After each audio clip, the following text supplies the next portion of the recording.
Hello, Internet! Welcome to episode 349 of the Assorted Calibers podcast. The second of the podcast is a little bit for everyone. I'm Weer'd, and with me tonight, she is the greatest hostess in the entire universe. We are not worthy. We are not worthy. Aaron Paulette! How you doing, Aaron? It's only Monday, and I'm already can't wait for this week to be over. It's been a week this Monday, has it? I mean, the past few days, but yeah. Anything you care to elaborate on, or do you just want to keep it to yourself? Well, okay. Today, after eating lunch, I noticed something funny, on one of my teeth, one of my molars. And it was like, that's a rough spot. That shouldn't be there. And, then when I go to investigate with my finger, because it's on the outside, I discover what could best be described as a gap or a furrow above the gun line. And I'm going, that shouldn't be there. I don't think that's a good thing. Fortunately, it doesn't hurt. I don't know if it's because it's not that bad yet, or if it's because, nerve damage. And, they'll have to do a root canal or yank the tooth or something like that. And I didn't want to wait.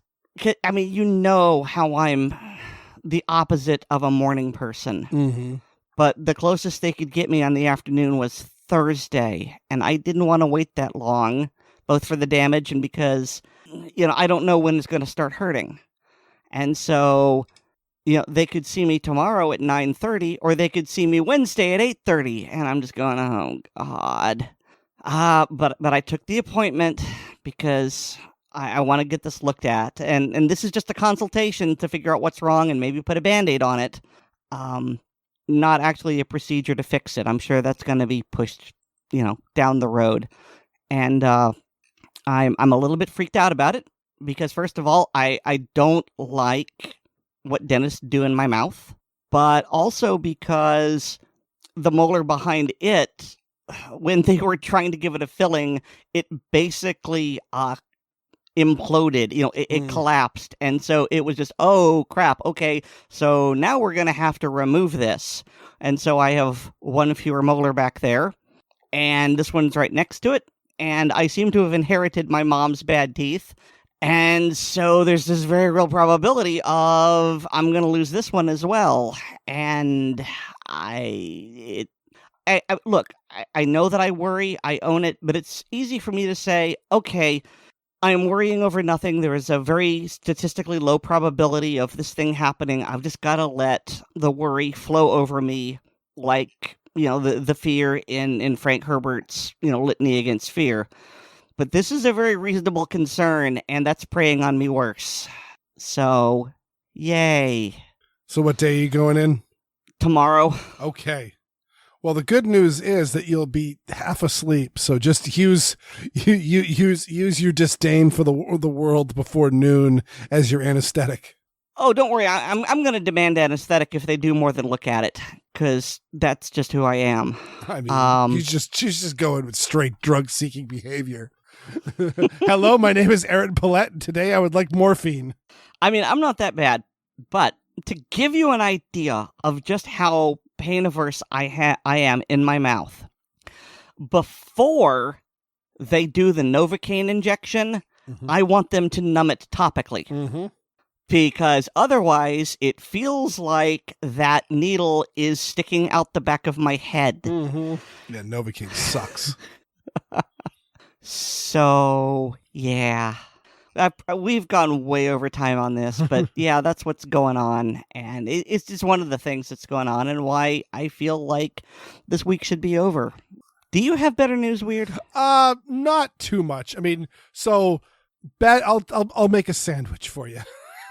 So bad news is this weekend my daughter woke up. My wife was away out of town. She was up in New Hampshire with her sisters, and my daughter woke up with a sore throat and she was in a crabby mood. Luckily, as the day went on, the crabbiness went down to a dull roar. So it wasn't like some of the days where it's just one of those, oh my God, I'm gonna take care of this person. But but she wasn't feeling great, and I'm like, oh no, there's a birthday party we were going to. Like, is she gonna miss it? That'll be disappointing.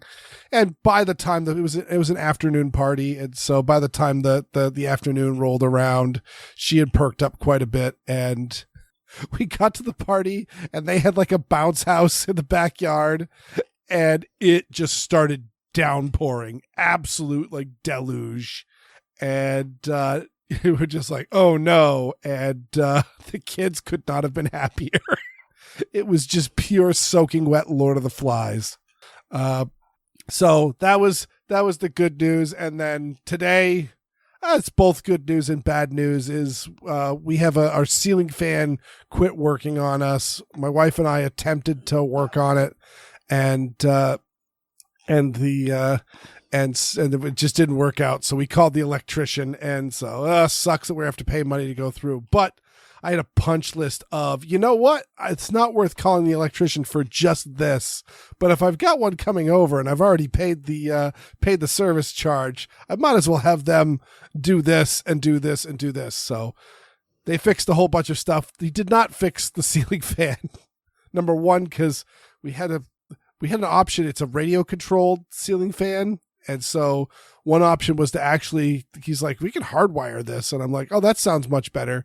But the hardwire gets rid of the fan has it's variable speed, but you can also reverse the fan, and there's no way to do that via the controller. And so I got to talk to my wife to see what she would prefer. I'd prefer the wired, but she may not, and we'll figure it out. Either way, they didn't have all the parts, so we got to wait on it anyway. But a bunch of other stuff that was electrical related that I'm terrified to work on has been fixed. So that's my day. Oh, and my daughter was getting sick, and so now I'm getting a little bit sick. So I may sound a little bit scratchy, but luckily it's just starting, so my voice should last to the end of this podcast. That's what I got. It's not that interesting. Yeah, I feel like this is just going to be sort of a low-energy episode because neither of us is at our best. Yeah. Well, we'll see what we can do. But, yeah, let's talk about a little news, and let's see what that does. So started off with this one. I heard this one through, oddly enough, I heard this through Cam Edwards, even though it's my home state, but it's also not surprising because they're keeping it down on the down low. But we talked about this. I mean, gosh, was it a couple of years ago? This was no, because it was after the attack in Israel. But there was a Israel protest in the city of Newton. And a man who was a Palestinian sympathizer saw them, ended up walking across the street while yelling various epithets at them, and approached, got aggressive. One of the people that was demonstrating for Israel pulled out a firearm and shot him once.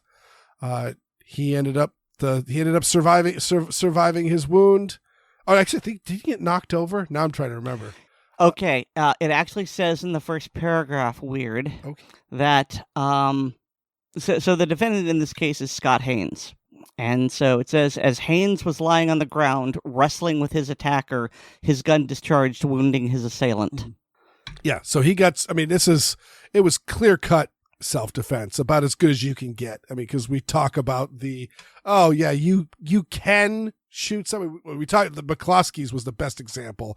The people knocked down the gate to their gated community, so they had destroyed a barrier to enter private property. According to castle doctrine, the McCloskeys could have opened fire on the crowd as hostile intruders, and technically would be in the right. We say that because I would not want to defend that specifically in court. And so, but in this, it's just the same thing as somebody coming at you with their fists raised and being angry. Yeah, you could technically argue deadly force, but the moment they've got you on their back, on your back, like, things are getting real. And so it's very clear cut, but this is also Massachusetts. So of course they charged him. But it appears that he was given essentially a sweetheart plea deal, on one of the charges, and as reported by Cam Edwards here in Bearing Arms, it's suspected that he's probably going to get a similar one where it's essentially, let's see, he's getting his license suspended. He needs to complete an online course on civil discourse. He needs to stay away from his attacker, seeking a job, and all that. So he just needs to be gainfully employed and stay out of trouble and do a few, Hail Mary prayers, and he'll be absolved of all sins. And so that's very good news for him, and he gets to stay out of the trial because trials are a pain in the butt. And while it's great if you know for a fact that you are going to be innocent or you're facing some very serious charges, in this case, I probably would do the same as him. So that is good news, and it looks like it's going through. And it also is kind of a glimmer of the DA knows that they've overplayed their hand, and they're trying to save as much face as they can. Yeah, I agree. If I were in his shoes, I would also do this, because it's not as I understand it, he's not really pleading guilty, or at least he's not pleading guilty to a felony, and so that means he doesn't have to pay the very expensive legal fees. And it also means that he doesn't risk the conviction if there are, 12 anti-gun people on the jury. So yeah, I can't fault his reasoning, and it's gonna be annoying. He's also got to stay out of the city of Newton unless he's attending church or medical appointments or driving through.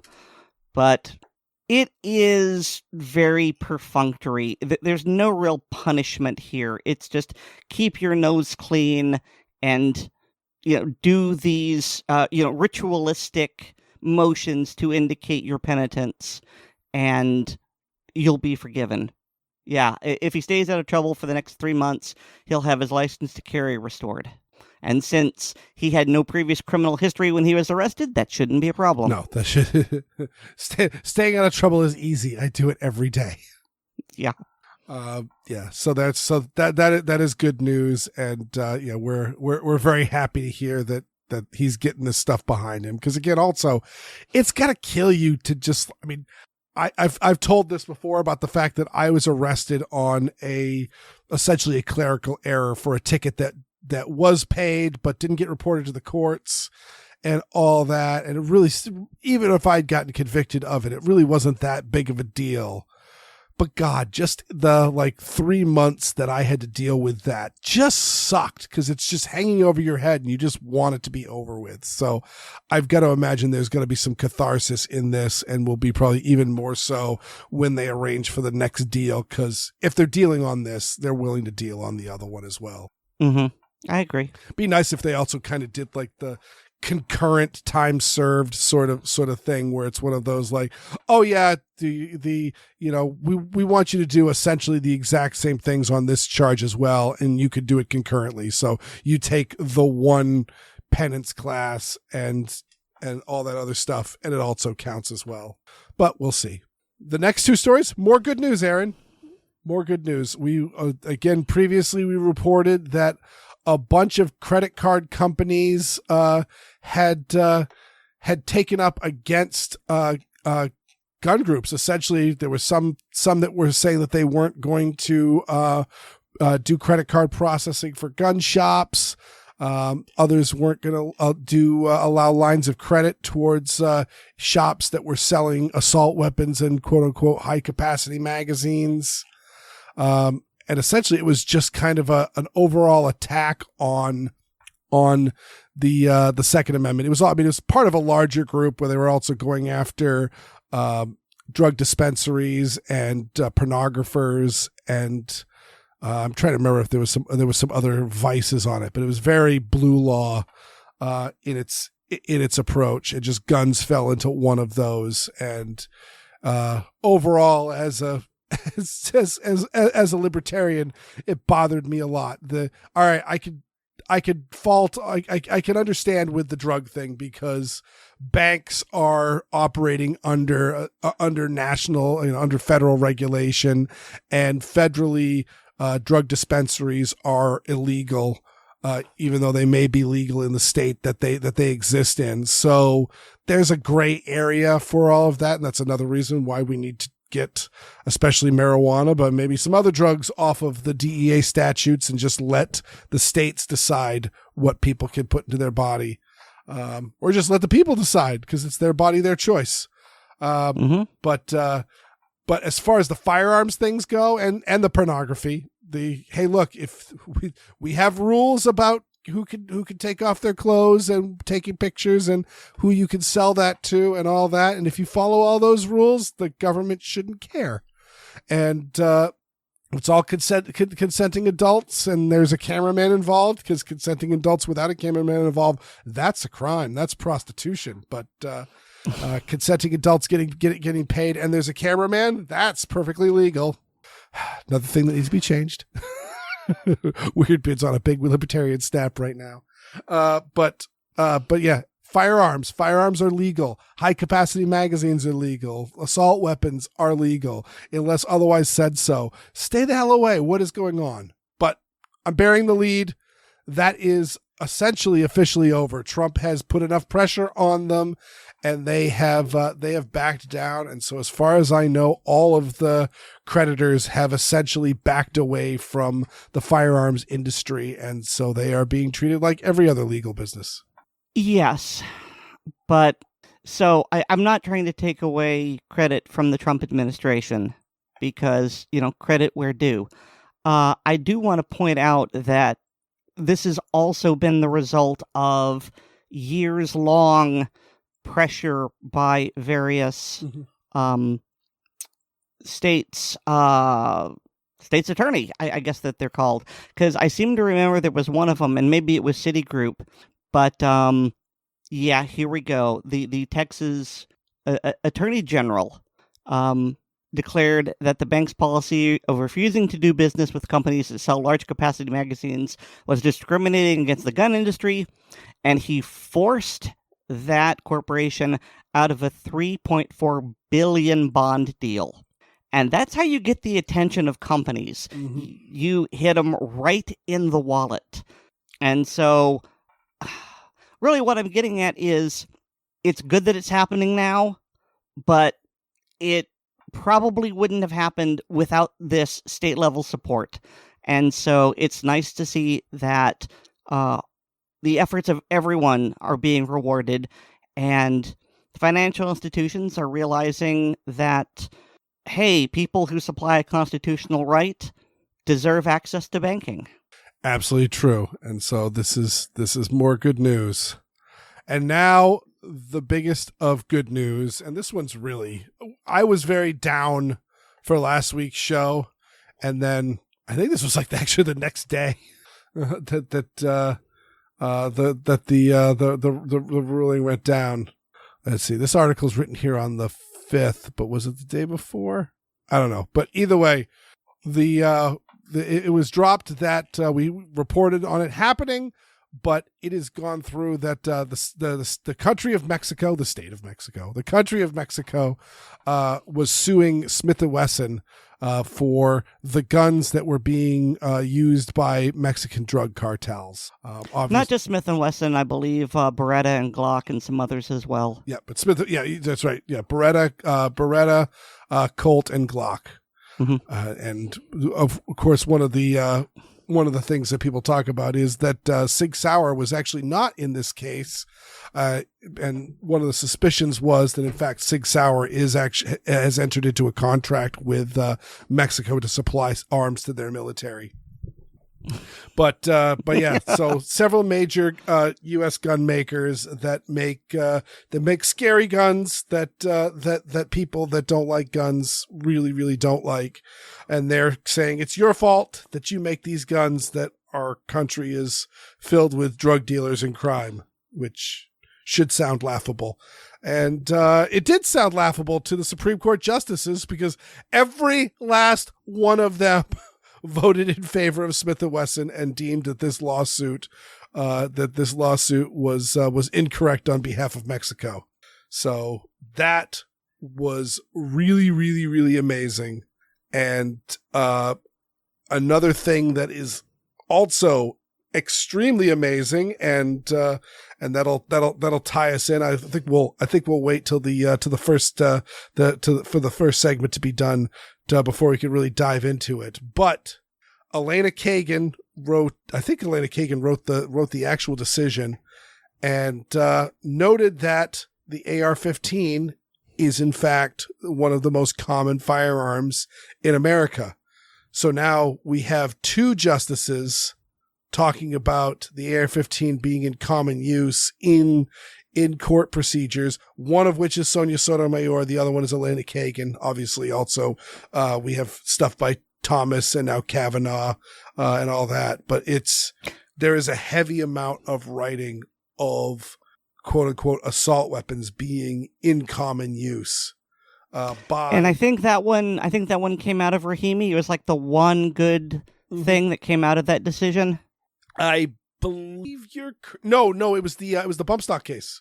It was noting the fact that that they are readily attached to such a common platform as the AR-15. Well, anyway, the point being is that we have two very liberal judges who have declared in writing that the AR-15 is in common use, and so, if it's in common use, it's not unusual.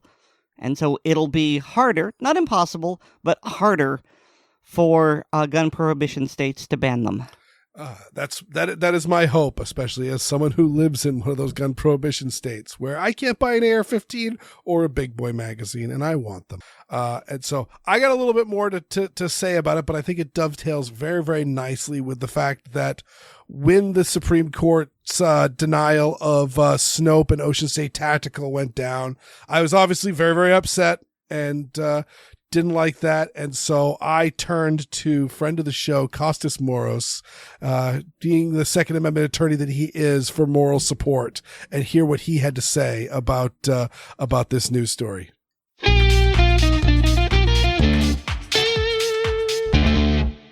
I mean, I say always, I'm pleased to welcome back, but never have I been more thankful to have Kostas Moros back on the Assorted Calibers podcast.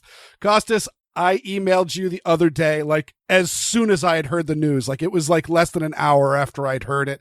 And then you got back to me right away. So thank you so much for coming on the show, Kostas.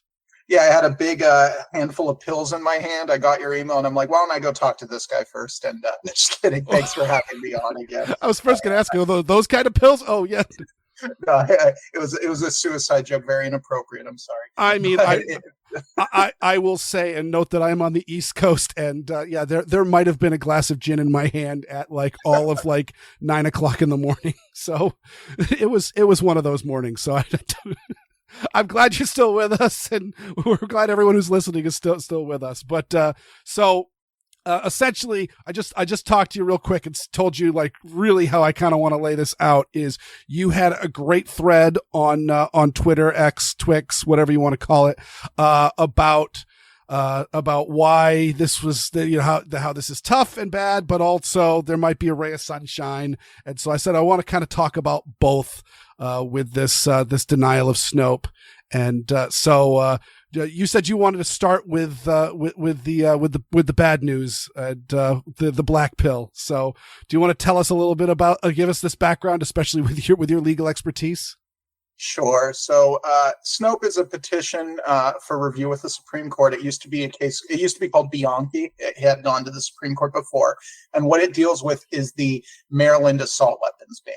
And as everyone who listens to this podcast, I assume, knows, several states, about 10 of them, I think, maybe 11, ban so-called assault weapons, which is really just common semi-automatic rifles with certain features. Sometimes, like Illinois, they'll even ban them by name. So even without the features, they're banned. Like that's how it works in Illinois now. And so Maryland's assault weapons ban has been litigated for a long time. It went up before Bruin in 2022, and then the Supreme Court remanded it after Bruin back to the Fourth Circuit, who took a really crazy long time to decide it and did a secret en banc where they took it away from the panel because the panel was going to rule for us, I think. And then they issued an en banc ruling with several dissents basically saying, oh, these weapons are dangerous and unusual. They're used by the military. They're like Bowie knives, which is a stupid comparison, but anyway. So they argued essentially that they don't come within the plain text of the Second Amendment, which is insane. And then even if they do come within a plain text, the historical tradition of regulation allows for them to be banned. So then the petitioners, of course, kind of expecting that result from the Fourth Circuit, petitioned to the Supreme Court. This is a final judgment, so there's no excuse of, oh, it's a preliminary injunction. The Supreme Court sat on it for quite a while. I think it went to 15 conferences. And usually, one or two relists isn't a bad thing, but usually after that, you're getting denied and someone's writing a dissent. But after like 10 or so, it's almost too long for a dissent. So the odds of a grant start to go back up. And we were at 15, so we were very hopeful. But unfortunately, the Supreme Court this week denied certiorari over the dissent of Justice Thomas, Justice Alito, and Justice Gorsuch, but also a very strange statement by Justice Kavanaugh, where he voted against taking the case, but he basically promised they're going to do this issue in the next year or two. Like I've never seen anything like this, where I think I joked on Twitter that it was like Justice Kavanaugh telling us not to kill ourselves. It was just a bizarre statement. So that's the background. I'm sorry I talked so much there, but no, it's all super important, and I think we'll be in the second half of this interview. I think we'll be talking a bunch about Kavanaugh's dissent. Yeah. So the bad news is, this is gone. As you were noting, the plaintiffs are out the money that they've had to spend, and that's got to be a pile. The whole comment. Even if how it works with attorney's fees in constitutional cases under Section 1988 is you have to prevail to get your attorney's fees reimbursed. So with the Supreme Court denying this, let's say in a best case scenario, it really is decided in a year or two. They take another case, and the Snope petitioners are eventually vindicated. They were eventually proven right. Sucks for them, though. They still don't get their money back. Their case is over. So that's just so frustrating, because the Supreme Court likes to talk about percolation and letting these other circuits do their thing, but it's such a luxury for them to talk about percolation when people have had these rights. I live in California. These rights have been denied to me since the year I was born. 1989 was when California passed its assault weapons ban. That was the year I was born. Literally, I've never lived in a state without an assault weapons ban my whole life. And the Supreme Court's telling us we need more percolation to see what needs to be heard. It's incredibly enraging. And it's so elitist and ridiculous. Just on a side note for serendipity is I'm from Maine, but I think I was 13 when the federal assault weapons ban went through, and then I moved to Massachusetts in the spring of 2004. So I have also the only time I've lived in a state where assault weapons were quote unquote. I mean, I lived in a state when there was no such thing as assault weapons, and then when they became a thing and were banned, I was not of age to buy them anyway, and then I moved to a place that has kept it forever. So yeah, it's really frustrating. So the black pill take is that the Supreme Court just does not care about our rights. They'll act. Look, and I don't begrudge anyone for disagreeing with the Trump administration's immigration policies. I feel a certain way about them, but other people might disagree. But what everyone should be able to agree to is if they're going to be rushing to take the case of illegal immigrant petitions and issues there, they really should show at least an equal urgency for constitutional rights. And it's not even just the Second Amendment. Just last week, they denied important cases pertaining to religious freedom and another pertaining to student free speech that were also relisted over 10 times each. So it's not even just us. They're just like dodging these critical constitutional questions while taking rapidly all these various immigration cases. It's deeply frustrating. And I understand why people are taking the black pill. Let's just put it that way. And on another note for black pill, I might as well just pile it on because we're going to be sunshine and roses in a little bit.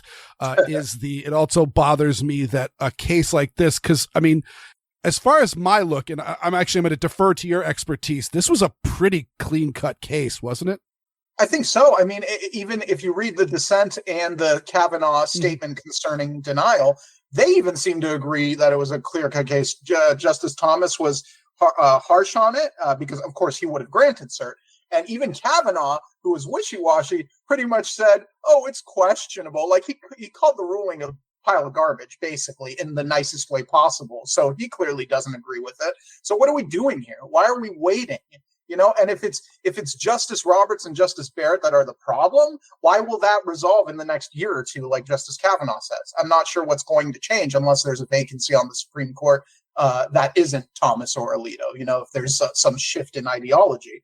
So if you want to, you know, read it the best way possible, I guess you could say that they do want to deal with this issue, but things are kind of crazy right now with all the Trump cases, and they'll just deal with it later. You know, that's what they're doing. But that still is terrible in terms of the urgency for which they treat constitutional rights, you know? So. Yeah. And also what I wanted to dive into is that this seems like it's a pretty clear cut, really nice case to run with, and they denied it, but yet they were more than happy to pick up Rahimi, of which we specifically didn't talk about it on the podcast because I'm like, I don't want to get people's hopes up, but this plaintiff is an absolute dirtbag, and we know how that generally goes. Well, I mean, the U.S. government rushed Rahimi up, the Biden administration, that is, rushed Rahimi up at the time because they knew it was such a great case for them. You know, the facts are perfect. It's there's the Brian David Range case in the Third Circuit. And they're basically the yin and the yang. Brian David Range, he had some mail fraud thing like 30 years ago, but he's been a model citizen ever since. He's like the poster boy for why it's ridiculous to lifetime ban these people. Rahimi's the opposite. He wasn't technically convicted yet, I think was the issue, but he was just a pile of garbage. You know? I believe he actually. The court case was that he had his rights removed before he was convicted. But he absolutely was convicted, and I believe he was actually in prison at the time of the ruling. Yeah. It was about some other. Yes, correct. Later he was. Yeah. It was reflections of Miller.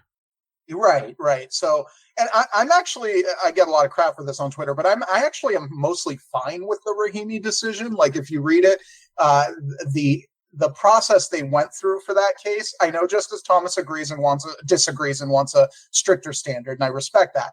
But I actually am fine with that degree of similarity because if you look like the appraise laws they cited, the sureties, yes, those aren't exactly the same as what happened to Rahimi, but they're pretty close. Whereas when you look at the rulings that actually are problematic, like the Fourth Circuit's Snope Bianchi ruling, that one, like they're talking about Bowie knife concealed carry laws, which only restricted you concealed carrying a Bowie knife. You can still possess it and all that in most of these states. They said, well, that's just like an assault weapons ban. That's ridiculous. They're completely different. They're not at all similar. So I'd be thrilled if the anti-gun circuits stuck to the Rahimi degree of similarity. The problem is they're going way beyond that. So if the Supreme Court granted Rahimi in order to clarify that Bruen is not as strict as some courts were doing it, they should just as quickly grant another case to do the opposite side and say, and these courts aren't being strict enough with Bruen. You know, so it's frustrating that they so quickly granted Rahimi but have not granted a case on the other side of that analysis. So we're getting all the bad sides of Bruen in the historical degree, but none of the benefits so far, if that makes sense. Yeah. And so I think I'll throw one more black pill, especially me in Massachusetts and you in California. How much do you think this is going to embolden our anti-gun governments who want to take literally everything? And I'm specifically, unfortunately, looking at you with California so wants to get rid of all grandfathering of magazines. Yeah, I mean, look, I don't think they needed to be any more emboldened. They'd pass everything they try and pass anyway, right? And I kind of think we'll get to in a sec, but the Kavanaugh statement, I kind of think that's a little bit what that's about, because he was very clear to say, denying doesn't mean we accept this, and we're probably going to do another case soon. But he was almost telling the anti-gun states, don't go too crazy here, or we're going to, smack that down. I don't know how true that threat is, but that's what he was trying to get at. And like they care. Yeah, who knows? And so now we have our Duncan petition pending, my colleagues do, which is California's magazine capacity ban. And people on Twitter, I worked on it in the district court, but I have not worked on it on appeal. I think the firm of Clement Murphy, who handled Bruin, great firm, they're handling it on appeal. And people have been like, where's the Duncan petition? Where's the Duncan petition? And it is going to be filed in a few weeks when the deadline is, I think, is it June 18th, June 20th, something like that. But now I'm kind of glad that Duncan won't be heard until the fall, because if Duncan were going to be heard now in conference, it would be denied. Like, I'm convinced. And it probably, our odds now probably aren't great for the fall, but I'd at least rather have a few months to hope something changes, in the dynamic of the Supreme Court, or or they have time to, sit on this a bit and maybe something changes. And I think what's different about Duncan is we had that Freedom Week, we had the pre-2000 magazine. So tens of thousands of people, myself included, maybe hundreds of thousands, have these magazines that are over 10 rounds. And if the Supreme Court does not grant Duncan, those magazines all become illegal again. We have to get rid of them. So, and a lot of people won't. And the Supreme Court would basically be saying, you all get to be felons until we decide, if ever, to hear this issue. So that's a big difference with the Duncan petition on magazines that I hope the Supreme Court will consider when it comes to them. Well, if it comes down to that in between now and when we finally get a hearing on it, I'll just let you know I own property in New Hampshire. Oh, you'll get my magazines. Yeah, there might be some up there, or at my family's property up in Maine, because I was really hoping that this year would be the year. So I was really hoping this year would be the year, but Kavanaugh wrote his thing saying, "Hold on." So where are the rays of sunlight? Let's go out with some rays of sunshine here. Well, okay, if you want to be optimistic, I do. Then the Kavanaugh it's a statement concerning denial. It's basically like a concurrence. He's agreeing to deny it for now. But he comes out and says that there's a lot of concerns with this Fourth Circuit ruling. He doesn't think it's right, basically. But they're not going to hear it now, but he wants to benefit from more percolation, the court to benefit from hearing what more courts have to say. The problem with that is it's not as if the Fifth Circuit and the Eighth Circuit and the 11th Circuit are all about to issue assault weapons rulings that are clearly going to conflict with these. If that were the case, percolation would make sense, because you're like, let's wait and see what these pro-gun circuits have to say. Let's get a diverse set of opinions and then decide the issue. The thing is, none of these states ever hear assault weapons cases or these circuits, because the states within them do not pass such laws. Like the Fifth Circuit doesn't have a state like California, New York, or Massachusetts within it. None of its states pass these laws, so it never hears an assault weapons case. So in effect, you have the First Circuit, the Ninth Circuit, the Fourth Circuit, the Seventh Circuit. These anti-gun circuits are the only ones hearing it. Now, our law firm does have a pending case in Illinois, and there's a little bit more hope with the new Seventh Circuit panel, because one of the judges on the preliminary injunction retired and got replaced by a Trump judge on that panel. So maybe there is some minor hope of a circuit split there, but that's all we have is a minor hope. So I really am concerned that if they're waiting for a circuit split, that's never going to come. But if they just want to hear what each of these circuits hearing the cases have to say, then in the next year or so, all of those will be done. And I guess the Supreme Court will have its shot to hear the cases again. Now, Kavanaugh says that they will be deciding the AR-15 issue, presumably in the next term or two. That's what I've never seen before. I've never seen a cert petition be denied. And I'll admit I haven't seen all of these statements. Maybe it has happened before, but I've never seen it where they basically promised to take up the issue soon. I don't know what the deal is there, and it really, really sounds to me like he's also speaking for Barrett and Roberts in that, even though they didn't sign on to this. Because when you say a word like presumably we're going to hear this, he didn't say I hope or that we should. He said, presumably. That sounds like he knows something about what the future dockets of the court are going to look like in terms of granting a case like that.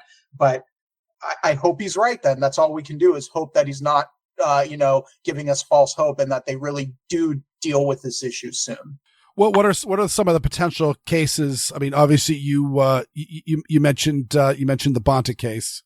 Yeah, so we've got Duncan v. Bonta is our case coming up. That's only about magazine capacity, but it's just as good as an AWB case in terms of defining what an arm is, and they could use a magazine case to establish the very same rules.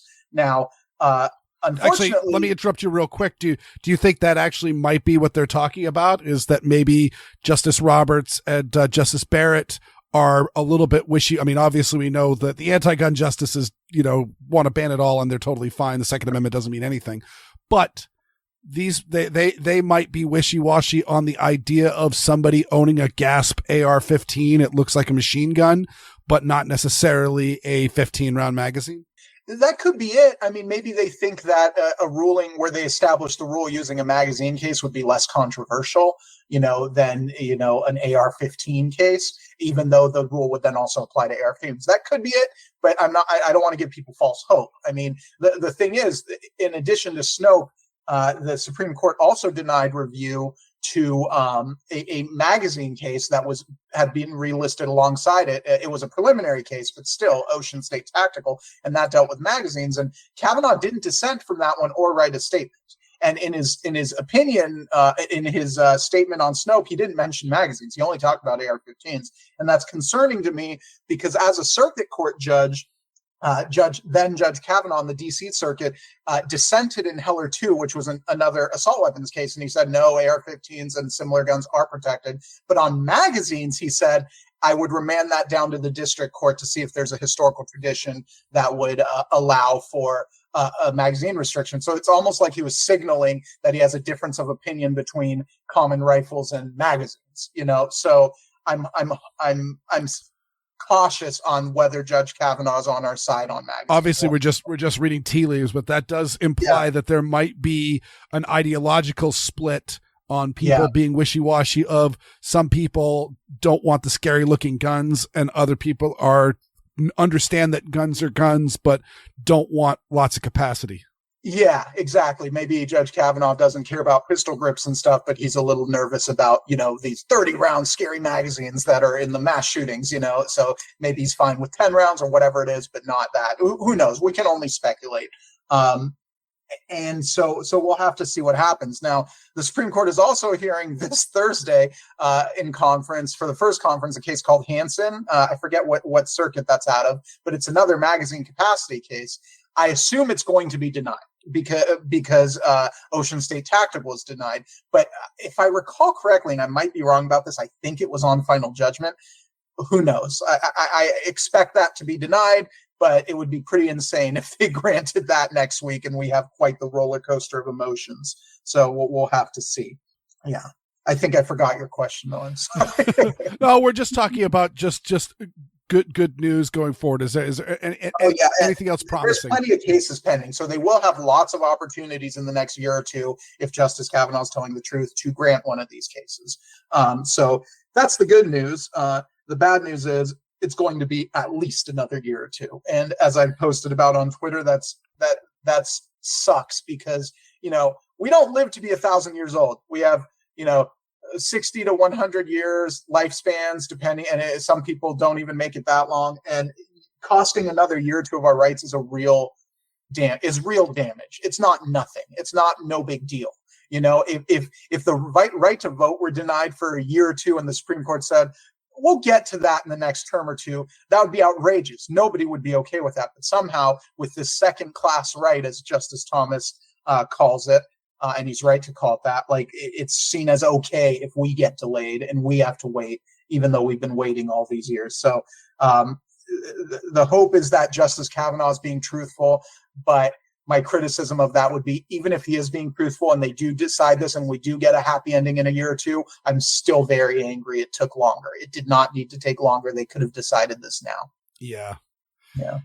Well, you know what? Thank you so much for coming on and lending your legal expertise, because this is all well and good. And I will also say, as I've always said whenever talking about the courts, is we've got 3 branches of government. The courts are only just one of them, and maybe. I'll end on this positive note, is maybe this will piss off enough people, because we're not happy. This will piss off enough people to get us to have, we had a federal assault weapons ban. We could in fact have a federal ban on the prohibition of assault weapons or standard capacity magazines, citing the law of the land and the Second Amendment. Maybe so. I mean, that's tough because of the filibuster. But who knows, if someday the Democrats take back over and get rid of the filibuster, then that does mean that next time we're in power, we can do exactly that. So the pendulum always swings, so we'll have to see. But I am hopeful for the pending reconciliation package, which would remove suppressors from the NFA. That's some progress. And I think the Trump administration, for all the stuff I disagree with them on, like tariffs personally, they are doing excellent on the Second Amendment. I know they got a lot of criticism early on for being a bit slow, but in terms of the federal government acting to protect the Second Amendment, in just like 4 or 5 months, they've already done more than all administrations have done, frankly, in terms of protecting that right. A series of actions that is very encouraging. So you're right. We do have 3 branches of government, and the courts are the most unreliable one and the one we have the least control over. So I'm happy. We're all happy to keep filing lawsuits, but we should always be the last resort. Go out there and vote. Go out there and call your representatives. I think that's a lot more productive. And we're the fallback option, but then you're at the mercy of the courts, which nobody wants to be. Well, thank you so much for coming on the show. That's Kostas Moros. And if you're not following him on Twitter or X, you really should. He does wonderful work. Thank you so much for having me.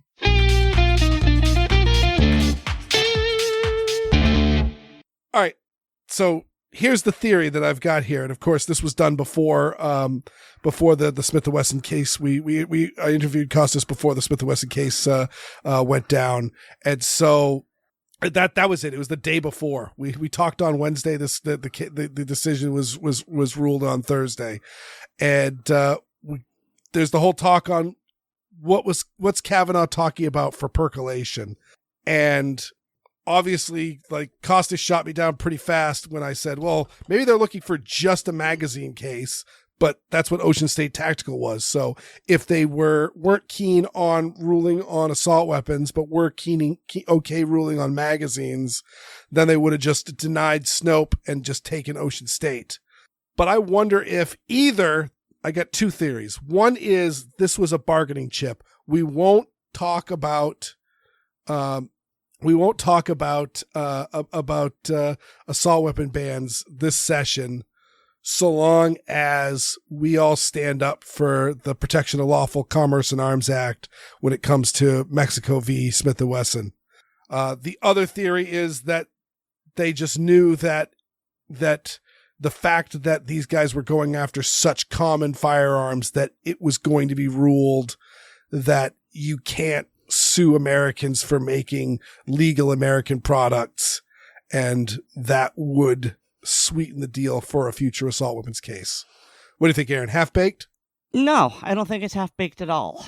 As the Mythbusters said, plausible.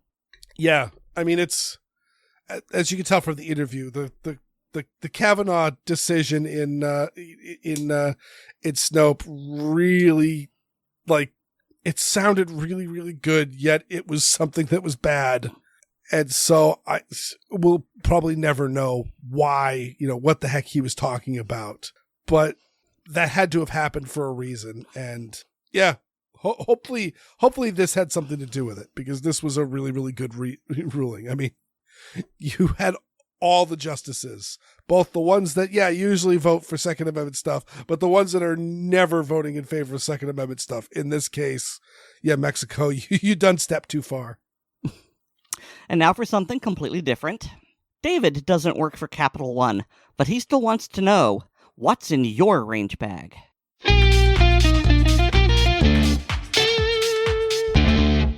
Hi, and welcome to Gun Lovers and Other Strangers. With the weather getting better every day, most of the US is heading into prime outdoor range season. So in this segment, I'd like to go over range bags and contents. First, selecting a bag. While any bag that we take to the range can be considered a range bag, there are some features to look for when choosing one.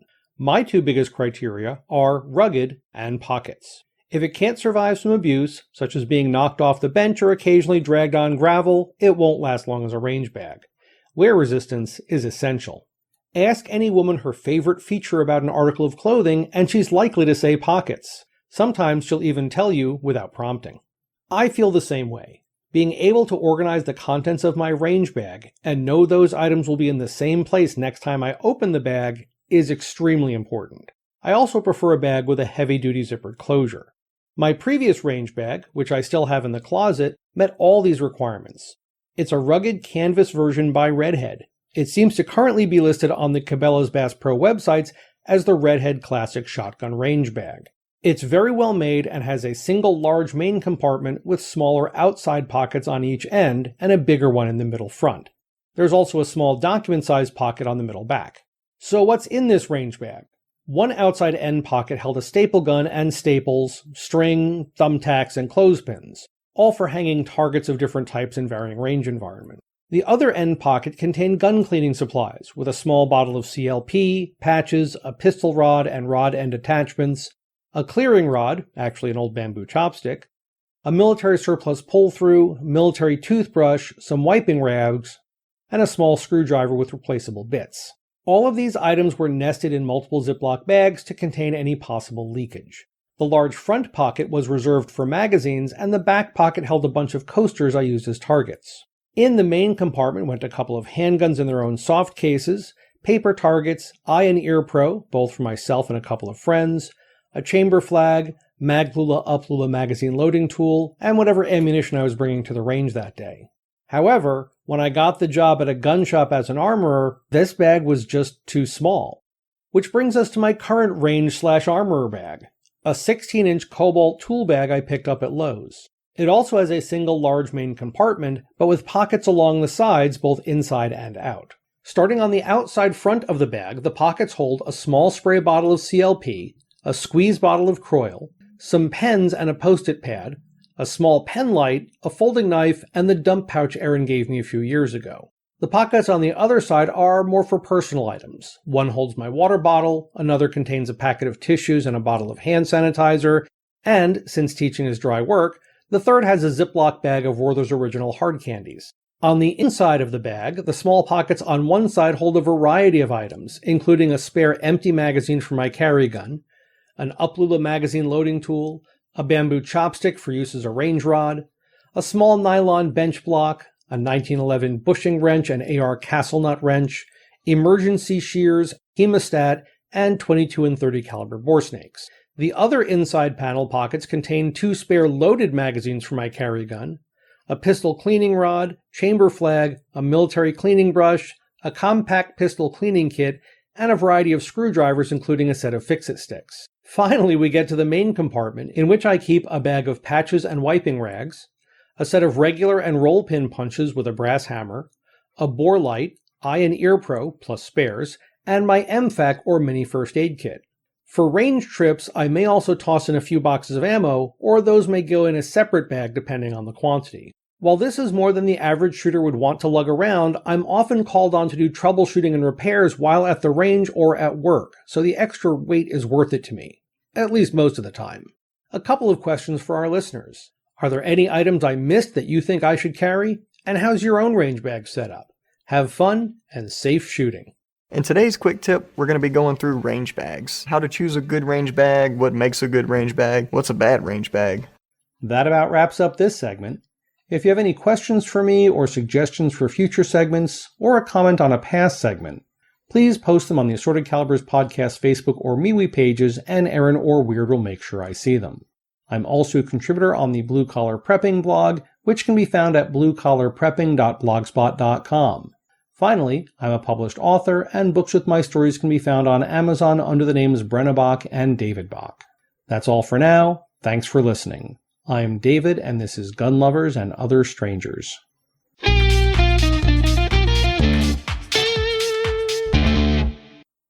I got a few things that are in my range bag that either dovetail with what David has to say or are a little bit different. But one thing is he talks about having clearing rods and he talks about using a chopstick. And I don't know how well that works as a clearing rod. I have a piece of dowel that I've got one that's roughly 9mm in diameter and one that's roughly 45.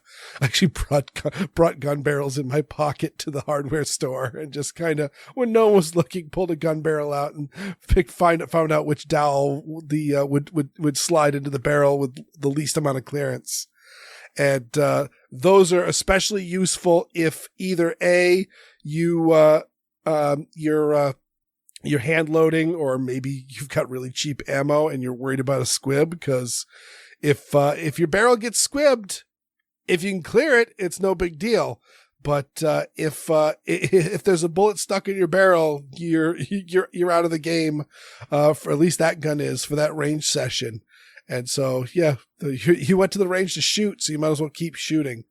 But also, in the off chance that maybe you might accidentally stick the muzzle of a gun into like muddy dirt, that can also cause a lot of problems. And so, having something that you can push down the barrel to knock any gunk out of the out of the barrel and chamber is a super duper useful tool. Moving on, of course, Aaron, we're huge fans of the Handi-Racker, and I keep my set in my range bag. Do you roll with yours as well? I do. Yeah, haven't had a chance to use them. Haven't had a really nasty jam recently. Knock on wood. Now my next range session will have oh God, what the heck got this stuck in there? But those are really, really good for, like, you could put that on the edge of a table and just lean on it and put so much pressure on that slide. And let me tell you, if that's, you'll rip if it's stuck that bad, you'll rip the rim off the cartridge. It's really good. And for, getting a really bad jam in a gun, that's again, that can also take a gun off of, out of commission. And so the Handi-Racker is a super duper nice thing for that. Also, I keep a bottle of foamy earplugs, of which I don't buy at my gun shop, because my gun shop, foamies are way more expensive. But if you go into the aisle of your drugstore with like where you could find like the melatonin gummies and that sort of stuff, they'll usually be in there. There'll be earplugs, and specifically CVS sells them in a little plastic bottle that's crush resistant. And I keep that in there. And that is like so useful, because ever so often someone will show up at the gun club and they'll have forgotten their ears. And they'll be like, here, take some of these earplugs. Or there'll be someone shooting and they'll be wearing the earmuffs, and it just won't be enough. And then here, put these foamies in, then put the earmuffs on, double up. And that can make for a much more pleasant range session. Mm-hmm. So those are all good suggestions. I've got some additional ones. So bring a ball cap, because you don't want hot brass hitting you in the face. Mm-hmm. And I mean, I don't know about where you shoot, but where I shoot, I've got those baffles to either side of me, mm-hmm. that separate my lane from someone else. And I have had brass bounce off that and back onto me. And so having a hat with the brim really helps. I also recommend that you bring along a large t-shirt. And the reason for that is you may be training a lady who is not dressed for the range. Ooh. And you do not want hot brass to go down into her cleavage. So if you just have a big, bulky t-shirt, I mean, it's not going to be fashionable, but who cares? Safety is what's important. And she just puts it on over her, and that will protect her from the brass there. And finally, as a Floridian, and most of the shooting ranges here are outdoors, I recommend a range towel to help with the sweat, and if you've got any other sort of spills, mosquito spray and sunscreen for very obvious reasons. Yeah, that is awesome, especially sunscreen in Florida. Woof. You can burn fast in that sun. You can get away with it in New England, but once you're down into the really hot state, you can crisp up nicely. Yeah, that's great. Actually, Aaron, what do you use for a range bag? Well, I had just been using whatever was sent to me. I mean, like my dad got one from the NRA, I got one from USCCA. It's just your standard range bag with the two zippers on either side. It's connected by a piece of fabric, and you yank that open, and then you've got like internal pockets with padded cases for pistols, and you've got some external pockets for things like earplugs and whatever. But I very recently got, and I'll drop a link in the show notes, but it's a backpack from, I think it's called Tidewee or whatever. It's one of these, it's very clearly made in China, but they're the only ones I found that made something like that, and it is a dedicated backpack for going to the range. And why is it important? It's got, carrying space for pistols, and they make two models, and I don't have the numbers right in front of me. Actually, let me look it up here on Amazon. And we'll throw it in the show notes no matter what. So you can go into the show notes and check it out and buy your own. Okay, so one model is used for, well, I don't know what the proper term is, but I mean, it would probably fit a Glock 17. I'm not sure. It'll definitely fit a Glock 19. And that has 5 of them in the lower part. But there's also a version they make where it goes in from the side, and it'll only hold, I believe, 4. But that will hold your much longer barreled revolvers. And so it's interesting. And so when I don't often need that, but if I'm going to take someone to the range and teach them how to shoot, and so I need a bunch of guns with me, that's what I take. Very cool. I've actually got a, David hit me to, Wilson Combat was having a sale of the buy so many 1911 magazines and get a free range bag. And it's one of those like, oh, I'm always in the market for more 1911 mags and a free range bag. Beautiful. And so I have that, and that's, it's just a standard range bag. It's probably identical to many of the other ones, and just Wilson Combat had their logo embroidered on it. But also I gotta say, most of the time my range bag is just a simple canvas bag. It fell off a truck at work. And I brought it home with me, and I've been lugging it to the range ever since. And yeah, it's all well and good. And all the ranges at my club are all covered, and so I don't have to ever worry about like rain getting into them or anything like that. So yeah, just a simple bag full of stuff. But you know who's not simple, Aaron? I actually thought you were going to say, but who's not full of stuff? But sometimes they are. Sometimes we all are. Oh, right. Yes, the liturgical response. Our listeners. Our listeners. Aaron warned you that it was going to be a low energy show. We need to thank you, listeners. Thank you so much. We really appreciate you guys listening to this show. It means the world to us. But also, very special thanks to all our supporters on Patreon. So if you go to Patreon, go to patreon.com/Assorted Calendars podcast to sign up. You can get an early release of the show. Plus, we've got bonus content. We've got the blooper reels. We got the ACP film track. Zardoz is coming out soon. And let me tell you, if you've never done an ACP film track, maybe you should do Zardoz, because that was the first time I'd seen it, and that movie is a trip. That's the one with Sean Connery in a very sci-fi diaper-looking thing and a Webley revolver, right? Yes. Yep. That is Sean Connery in nut huggers and go-go boots. and we also have the ACP Mag Dump, which is our uncensored, unfiltered, free-form show. Also, please remember to rate us on Apple Podcasts and Pocket Casts. Subscribe to us on the platform of your choice, and share the show with your friends, both online and off. You can get more from me at my blog, which is weirdworld.com. That's weerdworld.com. And hear me weekly on Handgun Radio on the Firearms Radio Network. And you can get more from me at linktree/Aaron Paulette. That's linktree.ee/Aaron Paulette, all one word.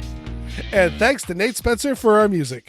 So, Weer'd, in Zardoz, what does the big stone head say? Oh, first time I saw it the other day, was it Death to Mankind? I seem to recall that it said, the gun is good, the penis is bad. It does say that. You are correct. Well, I'm sure you can figure out which one applies to each of us. The application of that phrase is sorted, and so is our podcast. Good night,